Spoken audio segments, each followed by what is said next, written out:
أتينا أنسا فشكونا إليه ما نلقى من الحجاج. أتينا أنس بن مالك يعني خادم الرسول صلى الله عليه وسلم، شكوا إليه ما يجدون من ظلم الحجاج. الحجاج أمير من أمر بني أمية، أمير على العراق من أمراء بني أمية، وهو ظالم وشديد وعنده قسوة. فشكوا إلى أنس بن مالك ما يلقون من ظلم الحجاج وقسوته عليهم. نعم. فقال اصبروا على ظلمه وعلى قسوته. نعم. فإنه لا يأتي عليكم زمان إلا والذي بعده شر منه، سمعته من نبيكم صلى الله عليه وسلم.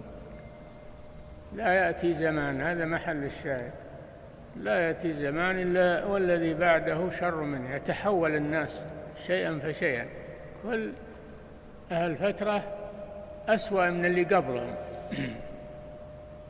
حتى يصبح الدين غريبا في الناس في آخر الزمان. هذا الحديث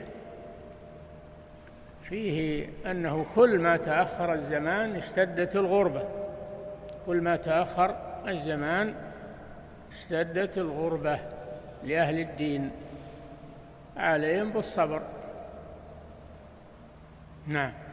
يعني فأنس رضي الله عنه أمرهم بالصبر على الحجاج، أمرهم بالصبر على الحجاج، وهذا فيه دليل على الصبر على ظلم الولاة وإن جاروا وإن ظلموا، لأن في هذا